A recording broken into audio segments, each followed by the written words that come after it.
Awesome. Okay, well, we'll get started since it's a little after 6. So welcome everyone to part 2 of Helping Alaska Youth Thrive, how to increase youth health and well-being. And so we're going to get started. If you're joining us on Facebook, we encourage you to join us on Zoom so that you can participate in the conversation. You can find the link at the Facebook event tab. So if you're joining us on Facebook Live, please go there. Or if you prefer to stay on Facebook, just introduce yourself so we know you're watching. And today's presenter is Becky Judd. And a few things about the meeting beforehand. I think most of you that are in the room right now were on the session the other day, but just keep in mind that if you're not speaking, please keep yourself on mute. Becky will have some time for questions during the presentation. At that point, you can definitely take yourself off mute. We totally encourage active participation. Love it. I want to hear from your experiences as well. And then there are some polls throughout the session. So please participate in them on your computer when those pop up on your screen. You can use the chat box at any time. I'll be checking it and making sure that Becky gets all the questions that you have. And if you have any questions about Alaska Children's Trust, you can also ask those in the chat box as well. And the last part is not relevant because we are in that session now. And about Becky, if you weren't here the other day. So Becky's worked with youth and systems that serve youth for over 40 years in schools, youth programs, tribal organizations, all sorts of different organizations. And before starting at Alaska Public Health and Behavioral Health Division, she was a prevention trainer in youth alcohol and drug prevention, suicide prevention, and a youth coalition organizer. After 20 years in the state, Becky now volunteers and consults with organizations statewide through her business strength-based strategies. So I will turn it over to Becky. Becky, you can share. And Becky's going to go ahead and go on to share screen. While doing so, let's see.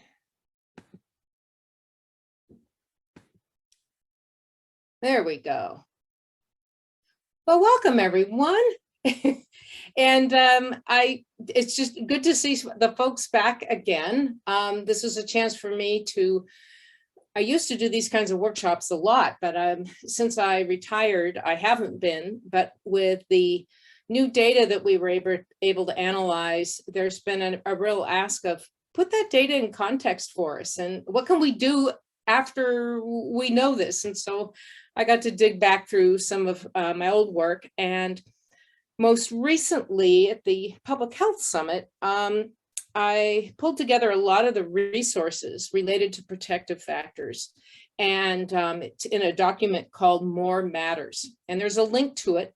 I'm going to make references to it, and I use it throughout this PowerPoint. So you'll see a lot of that. We'll just go ahead and pardon me while I'm just kind of getting things started up here. There we are. Okay. Tonight, what we're going to do is, this is part 2, and it's really moving to action. It's looking at what are the protective factors, what can we do about them? The last one was on, for those that were part of it, it was on the research and the data on what are the risk and protective factors and how do we know they're important? How do we know they're effective? What about our own Alaska populations? So now I'm going to just do a kind of a 1-minute quick review of that. But then I'm going to move into some definitions of protective factors. Not all the definitions you heard before, I promise, but some other ones so that we're all on the same page. Some terms that are similar that are used, core themes that are used and we can think about across our settings. And then we're going to get into the specific actions. And I say, and your ideas, you can see that down there, because I am going to use the chat function in that I want you to contribute your thoughts on this. You know, we've been at this work for 25 years plus. And so I know I've got seasoned people here. You've been doing this. And so I find that it is sometimes more valuable to have some space where we get to swap ideas. And so we're going to do that through the chat function. So make sure that you're able to link to that. And at the end, I'll have those resources and links available for you. So Now we're going to do just a quick review, but before that, that little star is reminding me that we have a poll, and that'll tell me just a little bit so I can build on your background. Kayla, do you want to pull that up? So it's what role are you joining this presentation? And you'll see there's a variety of them here. And if you scroll to the bottom, you'll see a few more. That'll let me know the audience here.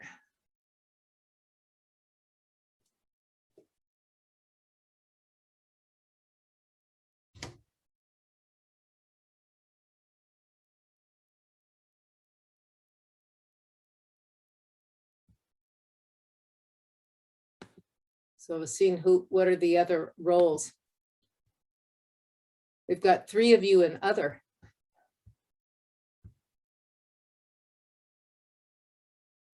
Okay, I'll figure it's just going to be the general, the general public perhaps. All right, I don't have people coming in here as parents or caretakers. Okay, let's go look at the next question. Did you participate in the workshop on Tuesday?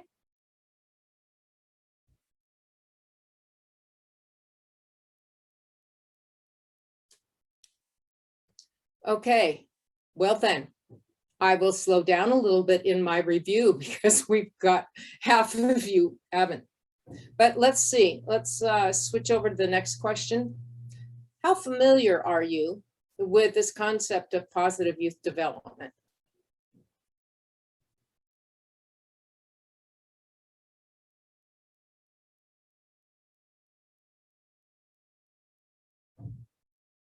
Cool. Okay, if there's 3 of you, then you can be helping me. All right. I've also got this other 3 that have not weren't part of the session on Tuesday. So I won't belabor it too much, but I'll go in a little bit. I'm going to go ahead and jump in. So on Tuesday, we talked about upstream prevention principles. And here we were looking at, we've got to identify the risk and protective factors, as we say, and upstream, up here, before we look at the challenges that youth face down here, downstream, like not doing well in school, fighting, substance use, misuse, suicide, unsafe sexual activity. And that if we're going to do something about this, we've got to look not just at the individual, but we have to look at the whole social context, and we have to look at relationships and the different programs and places where youth are, and we have to keep it in the societal context. Those of us that have been working in this field the last 5 years know this, but if you've been starting back in the 80s, boy, everybody thought that if we just gave them enough information, people would do the right thing, and we know it's a lot more complicated. And at this point now, because we're really talking about action, I encourage us to, and all of you, to focus on the things you can change, that you can influence, not the ones that seem like a great idea. So we're going to hop in. And beforehand, I'm just going to make sure that we have all the same definitions. I talk about youth risk and protective factors. Risk factors are personal characteristics or external conditions and experiences that increase the likelihood that youth will end up having problems later on. And with protective factors, we're talking about the personal characteristics and the external conditions and the positive experiences that help youth cope with challenges, prevent the future problems, and lead to healthy development. This go around, I've made reference, and you'll hear me talk about vulnerable youth. Rather than saying something like at-risk youth or something like that, you're going to hear me talk about vulnerable youth. And in this case, I'm meaning young people who may have witnessed family violence, who've experienced child abuse, who may be homeless now, who live in foster care, pregnant and parenting. They could be LGBTQ, or they could be immigrant and refugees. These are all young people that they may very likely have experienced early trauma, or they may be having some special challenges because of their circumstances now. So in switching, it's just a reminder that for those of you that were here last, this little pedal here with the skateboarder in the middle, each one of those labels is one of these problem behaviors, from substance use and tobacco to violence to sexual activity and depression.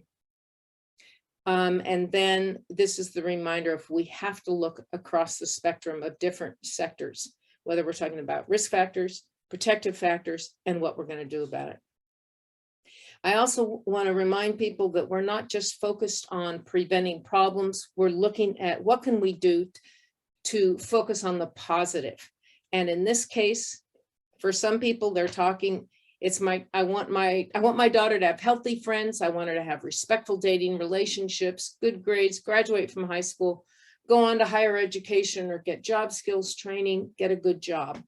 Later, become a loving parent and engaged citizen. But just let us remember and to focus on what we want, not what we don't want.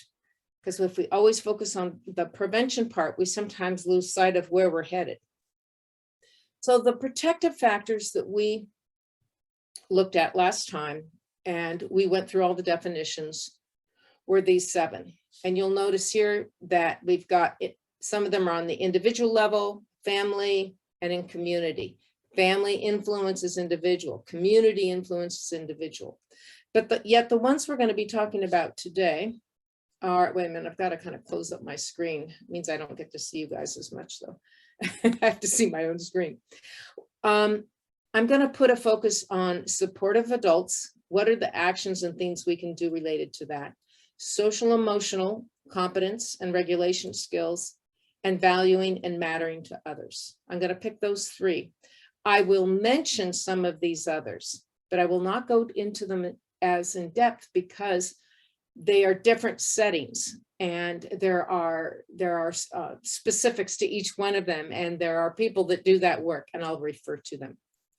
So I want to jump into some protective factor terminology that is used often, and it's often can be used interchangeably. So one of the first is this concept of resiliency or being resilient, and it's used originally came out of the mental health field, and it's talking about the qualities inside generally, and it's those qualities and those abilities that help you cope with things. So it's internal protective factors. There's another term that's often called, they're called youth developmental assets. It comes from the Search Institute, and it talks about young people having internal assets and external assets. And so I'll just hold up this book in front of the camera, which I think you can see. And this book was based on the Youth Developmental Asset Framework, and here in Alaska. So I'll make some reference to that one. Let's see, I just lost there we go. Okay. So those are more the internal protective factors. And then you'll also hear terms related to the external protective factors like positive childhood experiences. Those come out of the trauma prevention field. You'll hear also positive climates, and we'll often see that related to schools or after school programs. We're really talking about what is that setting? What does it feel like? What's the vibe? How is it when you walk in that door? And so you'll hear that reference often. Another is positive youth development approaches. And thankfully, a lot of you already know what that is, and you'll see how I reference that. It comes from Karen Pittman. And lastly, I want to make sure that we reference that a number of the traditional ways from cultures have been protective and have been for centuries. Not all, but many, if not most. So I like to make sure that we make reference to that. So I'm ready, if you are, to jump into what I call the themes and the foundations behind some of these protective factors when we're trying to implement.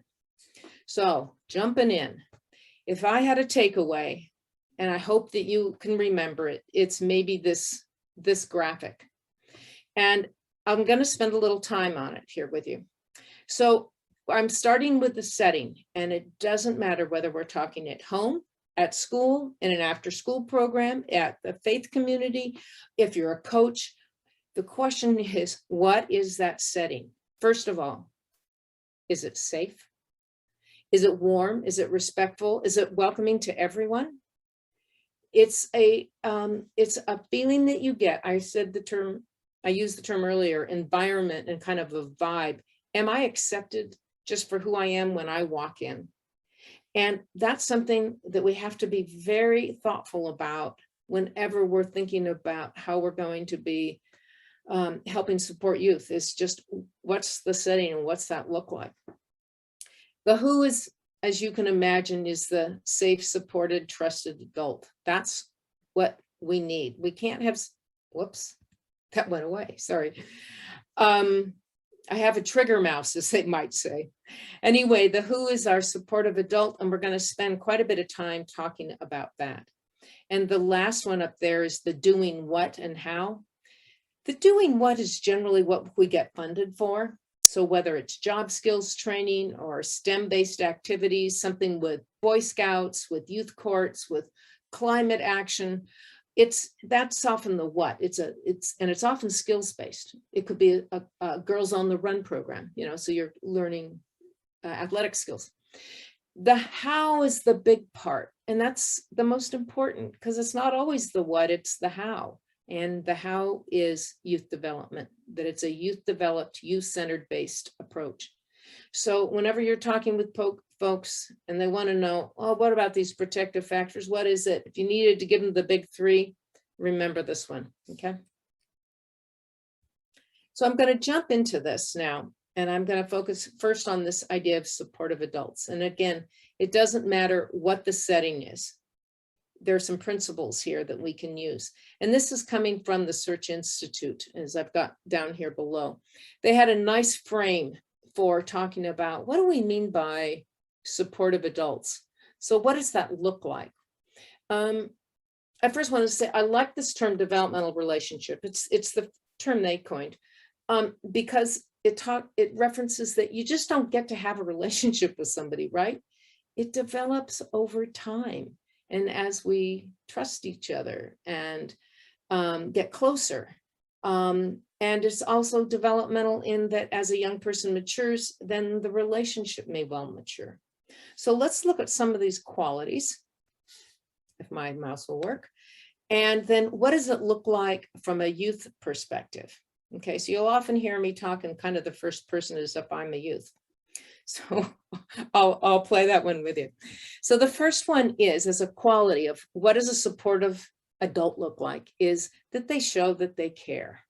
And that means lots of things. Now, in Search Institute's words, it says, show me that I matter to you. Well, to me, it means these kinds of things. One, you've got to listen. You're there and you're focused. You've got the phone off, but you're giving attention to that person. And this is often on those one-on-ones or in a small group, but you're sending the message that I'm here, I'm listening to you. I want to know who you are. I want to know more about you. It's about also being dependable. And so you do what you say you are. And if you say you're going to be there, you are there. And it's also that feeling of just that being warm. It's smiling. It's a person that's encouraging. But that's often a way how a young person knows that you care. The next two, I push them together because I don't know which one comes first, but this is their order. And I don't know if you can challenge growth if you haven't provided support, but that's okay. For challenging growth, here we're looking at this. Well, I would say it's challenged me to get better, but you've got to know me well first. You have to know my strengths, my capacity, some of my challenges in order for you to be able to push me a little bit. So first you've got to know me. And the next thing I want to share, and I'm going to use some quotes that came from a focus group that I did a long time ago. And the focus group, it was with a group of, or I hosted, but others actually ran it. And I have some quotes from the students there, and they're from some Native students who grew up in rural Alaska, but I think that their quotes are quite powerful. So the question was, what can adults do that help youth to become healthy and successful? And so one of the points that was made here that I thought is relevant to this is the comment was, be more understanding. Instead of just yelling at us, help us understand what we did wrong. What makes it wrong? Teach us how to be responsible. When I heard that, I was blown away by those words. So when I hear things from adults like, well, expect the best. Okay, well, you've got to know me enough to know what that is. And taking the time to go over and explain things, I thought was really well said there. This next one under provide support, let's think of this in two ways. One, there's the providing support for just the kinds of things I'm doing. And then there's the emotional support. So the help me complete tasks and achieve goals is very much kind of in that doing area. I like to think of a way to provide support is checking in, right? It's just that basic kind of, how are you doing? How are things with your friends? How are things at school? How are things at work? I mean, whatever you know about them, how are things? And then you can dig in a little bit deeper. But a lot of times it's also helping them navigate what are some kind of tough situations. That's where that support part comes in. The idea behind this also was to help them gain some more confidence that they can take charge of their life. You're not going to do things for them. You're just going to help ask some questions along the way.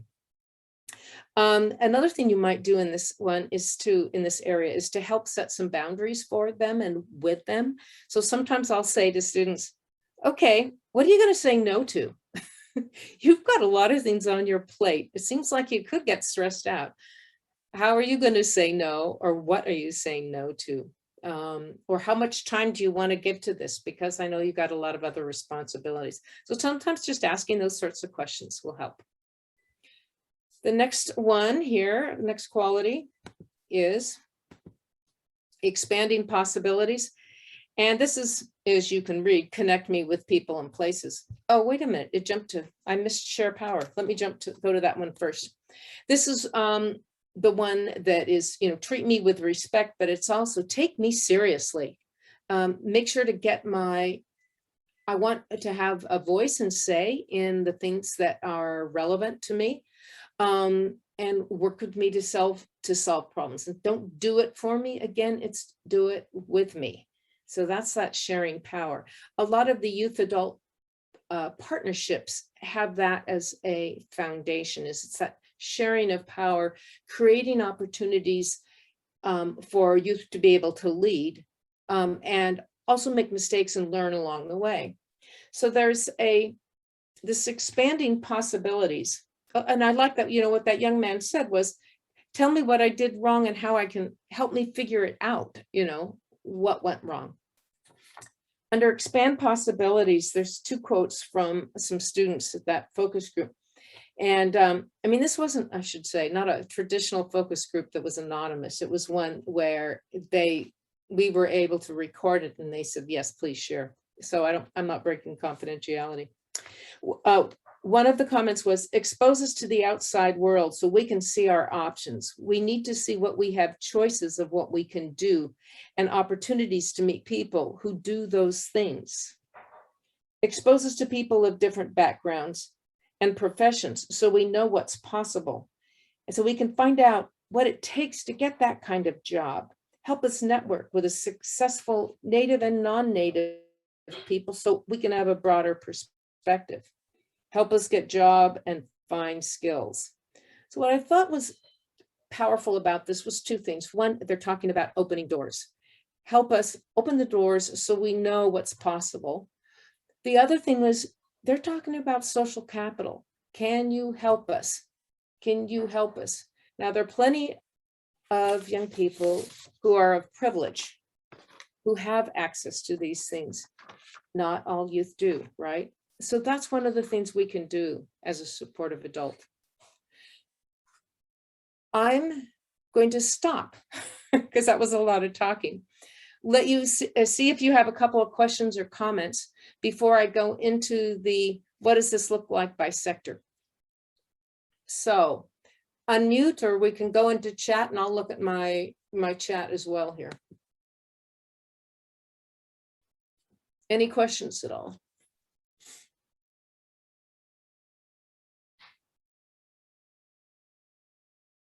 Okay.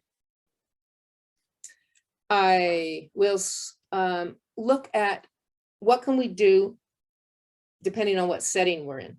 So regardless, we're going to use this as the model: the expressing care, providing support, challenging growth, expanding possibilities, and sharing power. So at the school, in schools, well, that's as simple as to make that connection. You talk informally with the students. You know them by name, you greet them, you smile, and so forth. Another piece of this is that you strive to understand the students' different backgrounds and what is their preferred communication styles. They're both their verbal and their nonverbal. Within after-school settings, when youth are sharing their ideas or their opinions, be very clear to be listening carefully, not doing a bunch of other things, and then do some follow-up questions so that you are showing genuine interest. This is kind of basic human communication, I get it, but it's a big deal with students and with young people because they feel like you're really not there. And we want to show them real, genuine interest and support. With families, I just say, again, in this case, we're looking at what can you do as a family member to support that your youth, your children, they're going to need to have other safe, positive adults in their lives. They need others to help them expand those possibilities. So what you're looking for is helping your children find and be with other adults that you are comfortable with, of course. So this is sometimes doing things with other families you know that you can trust. It's including other families in the activities that you do. And then one of the best ways that you yourself can be a supportive adult is getting to know the friends, getting to know your children's friends, or flip it over, your friends' children, and connect with them. I do not mean that people should go out and just trying to be making friends with teenagers that they don't know. No, we've got to do it. There's got to be some kind of connection. It has to be genuine. There has to be already some sort of setting of relationship. So for example, here in the community, I would be thinking about how is it you can promote a social norm and expectation to connect positively instead of always thinking negatively about young people. I would look at how can you support formal or informal mentoring in programs, or ask about what kind of mentoring is there that's out there. And I mean informal as much as formal. I know we have big brothers and big sisters, but that can't reach enough. That can't reach enough kids. We know that. There are multiple other ideas in this booklet, this prevention brief that I mentioned at the very beginning. And so you can turn to those pages and take a look at them. And before I turn this over, because I'm going to ask you about your ideas, I want to read to you of a study that was very powerful to me. It's short, I promise. It was conducted in the early 2000s. It was conducted in one of Alaska's regions, and it was to determine the community's beliefs about suicide. And what the researchers did is they went around to multiple villages, over 10 villages, and they asked this question: what do you think is the main cause of suicide among youth in your villages? The adults, their response, more often, they were most likely to say that the problem is that there's a lack of organized activities. That's the problem. And when they asked the young people said, we need people to talk to. We need to have more meaningful, essentially, interactions with people on an everyday basis. We need people that understand us. And it doesn't matter how many times I read this, I get chills. I get chills when I read that and I think about what that means. So I have this question for you. What can you do to be a positive, supportive adult for a young person who's not your child, but someone that you know? And so I want you to ponder that and answer in the chat box as either, and you just put F and then you can put a colon or a dash for family. S is a school, staff, any program, after school program, for example. If you're a health or social service provider, just put HS, and O is for other, and that can be the neighbor, the family friend, a community person, or whatever. And so just to kind of prompt you, here's an example. For A would be after school. When youth have problems, help them think through their options. That's something that if you were working at an after school program, yep, you could do. Or this one, the O, get to know your friends' children. Ask about their interests and their opinions about things. Simple to do. So I'm putting myself on pause here and giving you time to go to the chat. And I'd like to hear, I mean, this is sort of like the little brainstorm, okay?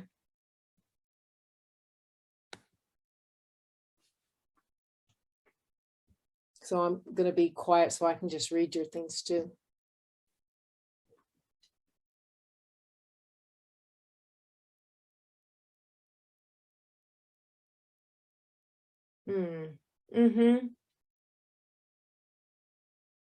Thanks.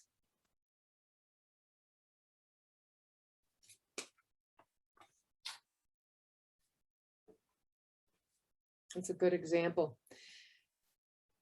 While you're thinking about it, I will tell you that this book that I think is in front of the camera, that you maybe can see, was written just this way. It was people just writing down short comments, short examples of the things they are doing that help their kids. And having supportive adults was one of those.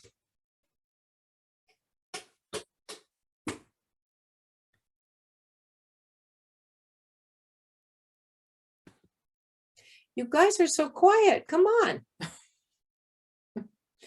If it would be better to unmute and talk, that works too.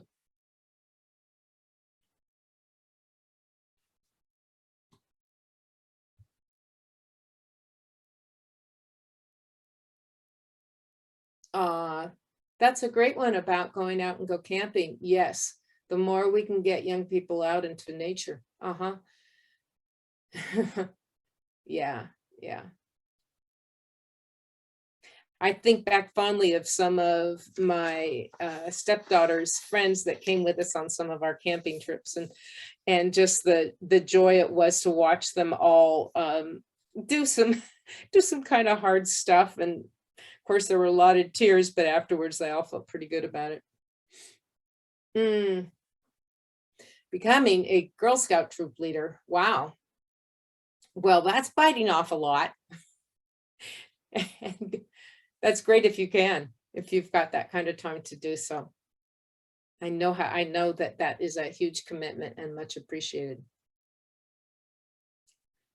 Well, I would encourage you all just to think about that, right? It doesn't have to be complicated. It can be little things. So volunteering in schools is certainly another one. And what you're also trying to do there is establish some kind of relationship. Now, I think I used this somewhere else. Okay, I won't use that example. I'll show it to you. No, we may not have enough time for it. For example, one of the things I do is I used to hire students, some of the kids in my neighborhood to help me with yard work or any project I could think of. And of course, I made sure that I got to know the parents and they trusted me. But they would come over and it would be one of their first sort of job experiences. So I'd have them keep track of their hours and I would work alongside them. So I would get to know them a little bit. And there it is, mentor young men and women. You can do it very informally. And in our case, it was sometimes just pulling weeds or it was picking up stuff. So anyway, let's go look at some of these other protective factors.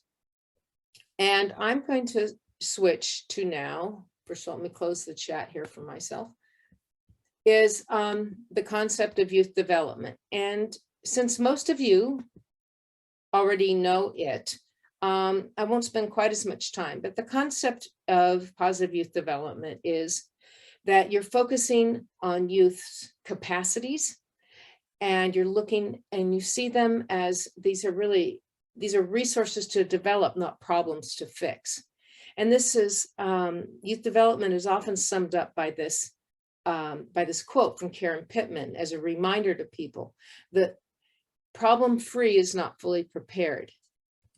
And if we want young people to be fully prepared, they need to have youth developmental experiences and opportunities to practice. And it is our job to provide those experiences and opportunities to practice, to fail, to get back up again. That's our job. So instead of it always being, again, on the focus on what you don't want, focus on the experiences and the skills that youth need to be able to practice. So we use this approach now when we are going back and looking at this pie. And so the positive youth development is the how of all those approaches.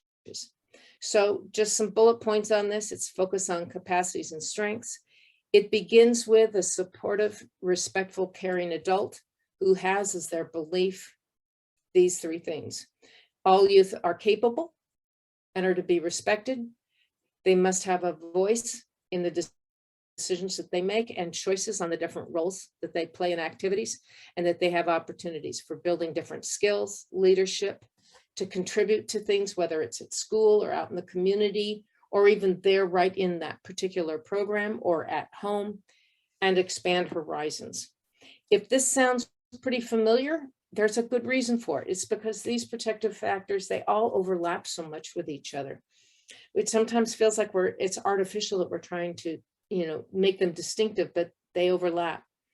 The other piece I would add is that we, as the facilitators, need to remember these big transitions that are happening for youth. And so in that case, we're looking at elementary school to middle school, or middle school to high school. We might be looking at students going from being a student to an employee, or a foster care youth going through that first time emerging of legal age.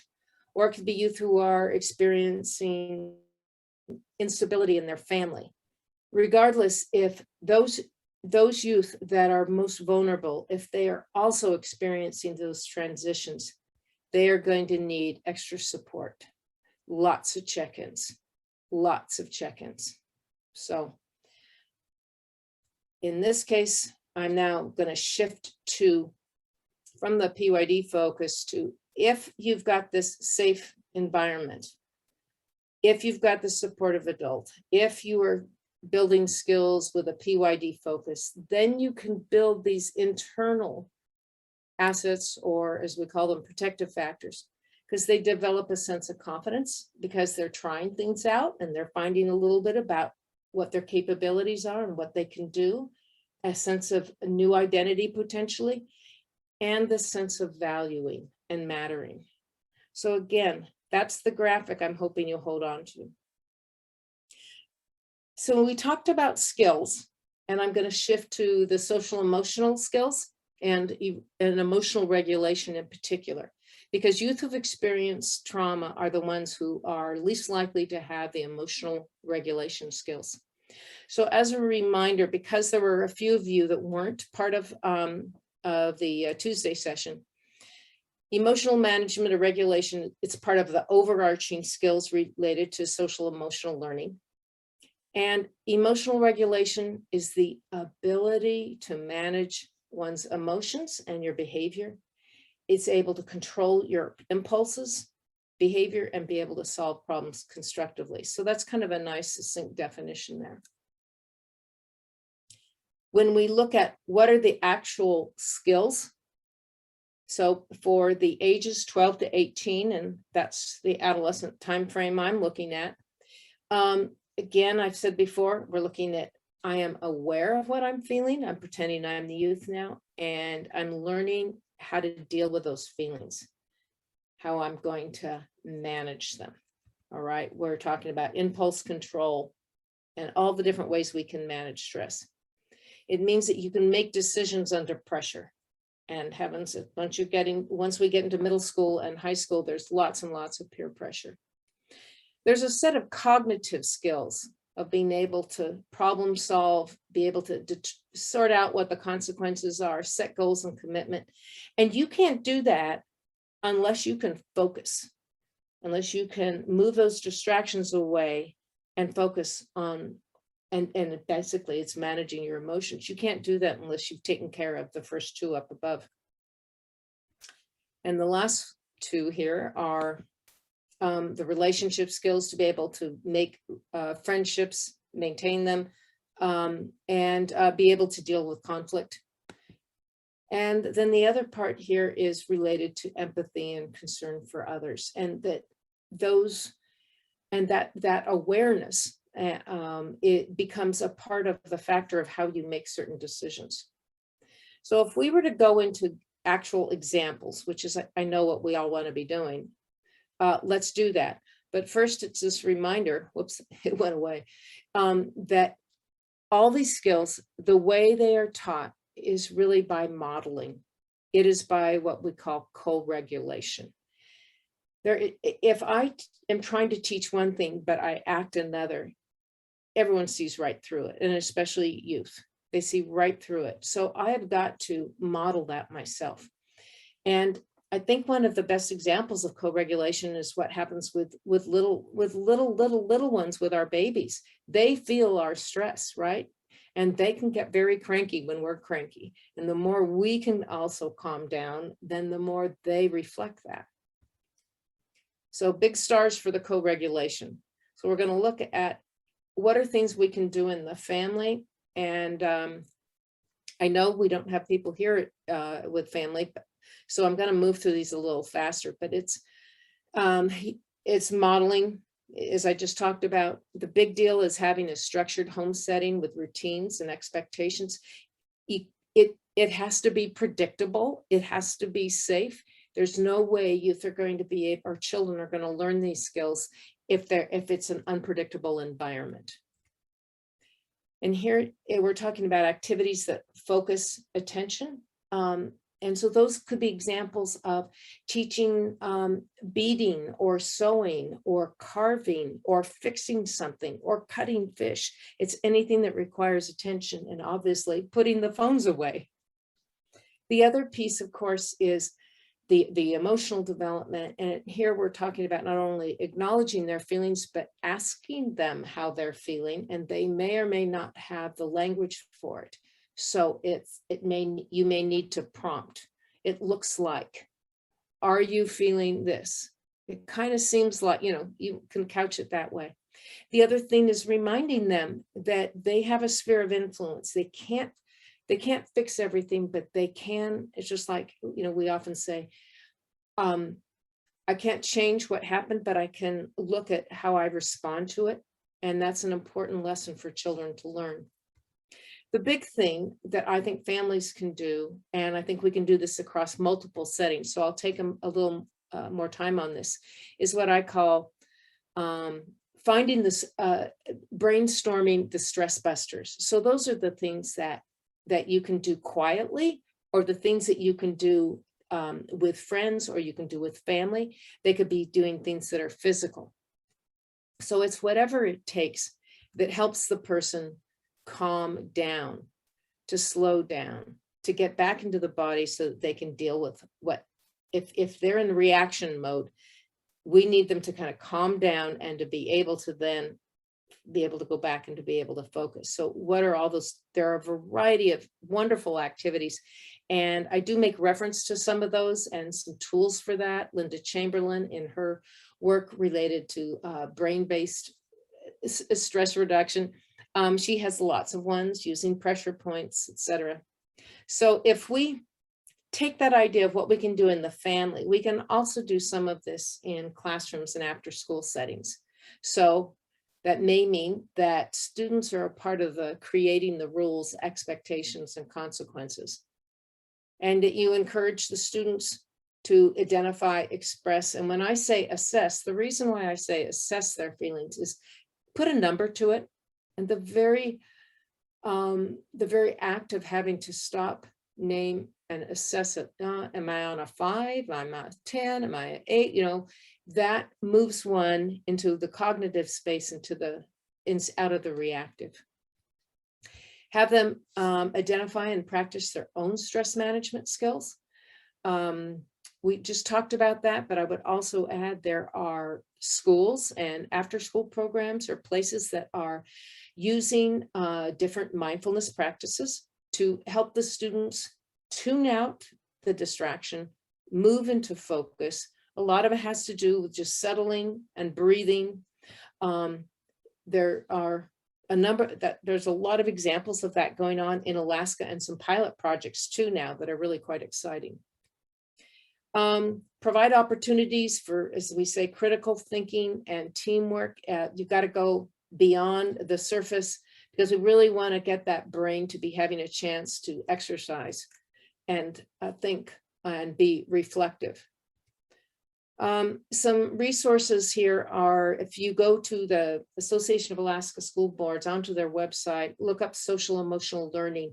There is a plethora of ideas, examples, resources. You can go there.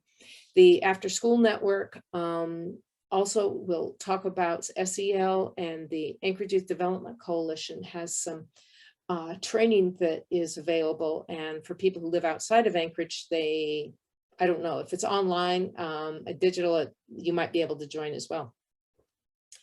So I'm just looking to see if we have some time for, let's give it a try.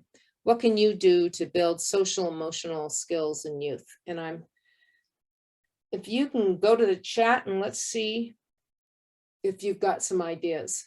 And I'll give this about a minute and a half here. I gave you some ideas, but I'm always interested in seeing what others can add to this.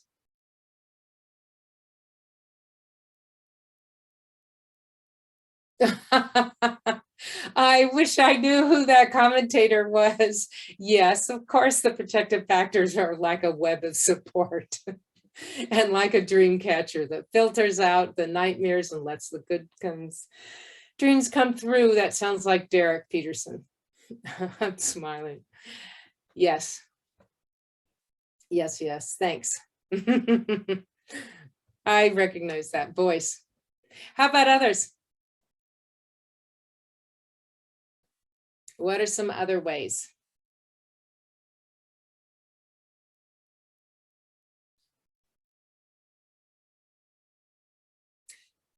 Help them name their true others. Yes, good. As the go-to people. Back to sort of Derek's this concept of who is in your web of support. Who are those people that hold you up? That can be very affirming.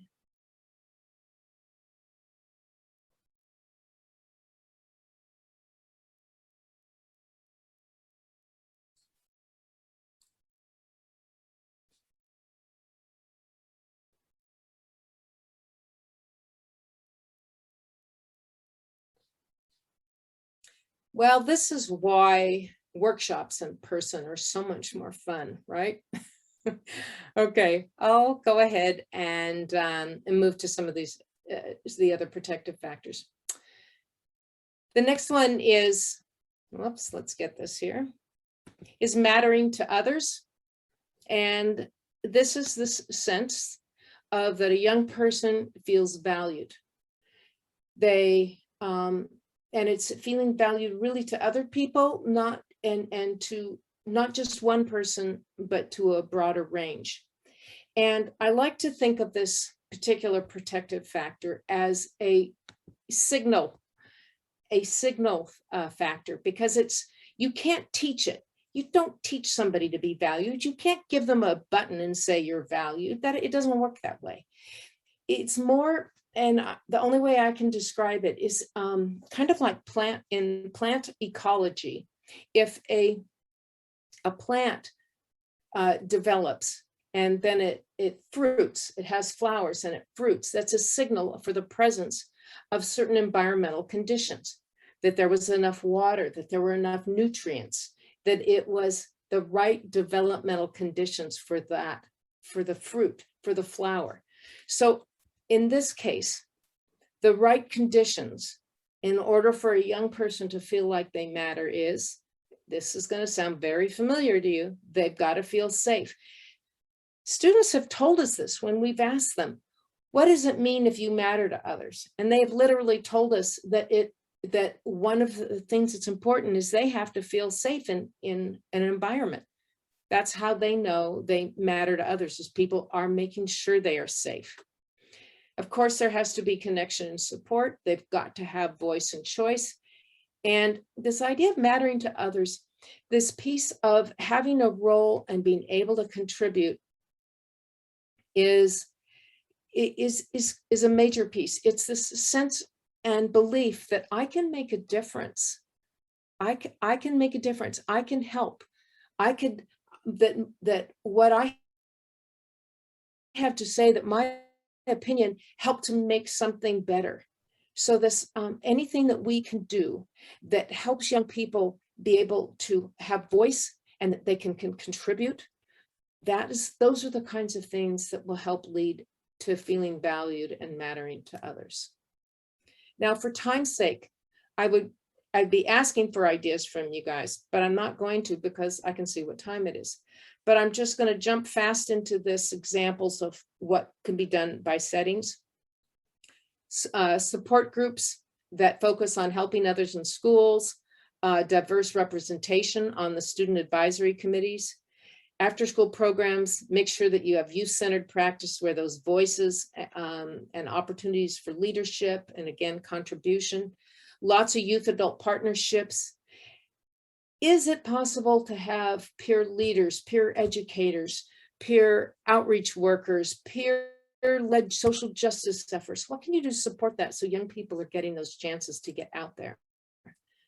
Families, attend the events that your young people, that your children are involved in. That matters so much to them. And make sure that they're chores so that they can learn responsibility and how they can contribute to the household. Don't let them slack. And in the community, I gave you the example of hire your neighbor's kids. And if in traditional communities, sometimes it's celebrating that very first hunt.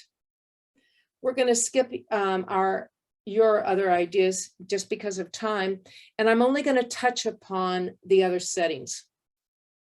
For after-school programs, you can see how this all fits together. This setting has to be safe, it's respectful, and it is trauma-informed. So that's making sure that there is structure and it's predictable. When it comes to skills-based, here we're talking about that the skills that are taught, that they're sequenced, they're coordinated, there's active learning going on with skills, it's focused, and that there's explicit time. It is not meaning that you have a youth center and it's a free-for-all. That isn't the kind of quality after-school program that we're talking about. Grounded in PYD focused activities. And a big thing here is that it's appropriate for that age, for that culture, and for that gender. And finally, I can't say enough about the staff. You've got to make sure you've got the right staff. They have to be so tuned into these students, to these young people. They are what can be one of those key holders of the web of support. But in order to do that, they do need ongoing support and they do need training, and you can't just get anybody. So really give time to that. Some resources for that. Again, the After School Network has some wonderful training. They're doing a youth program quality initiative that's coming up soon. The Anchorage Youth Development Coalition has a second order change, which also will talk about this. I talk about the More Matters, in More Matters. I talk a little bit more about the after school programs. I know Derek Peterson is out there and he has training that is available, and who knows, he might put it in the chat in case that is of interest to people in different communities. I know he's been doing training in a lot of places. Derek was one of the co-authors of the Helping Kids Succeed book back when. I'm going to move to culture. I don't have enough time for it, so I just feel really bad about that.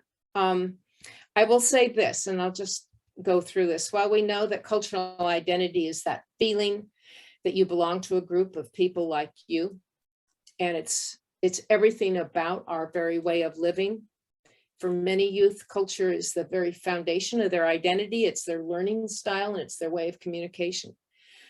There are over 100 cultures that are represented in Alaska schools and communities, which is one reason why I didn't feel that I could really tackle this one, right?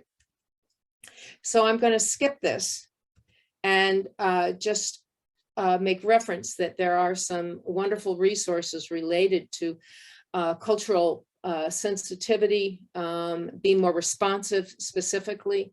From the School Board Association, you'll see those first two publications. For people that are doing casework and health providers, Cultural Resources for Alaska Families, Traditional Health and Wellness Guide. You'll find the links to all of this in the More Matters one.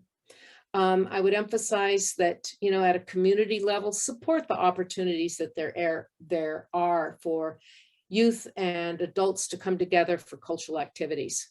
And lastly, to make sure that there are safe spaces in the community and at school for LGBTQ youth to get the support that they need. So with Connected to Family, I'm just sending you back to the resources that are I've listed in the More Matters. They're digital resources. Alaska Children's Trust has the Strengthening Families program.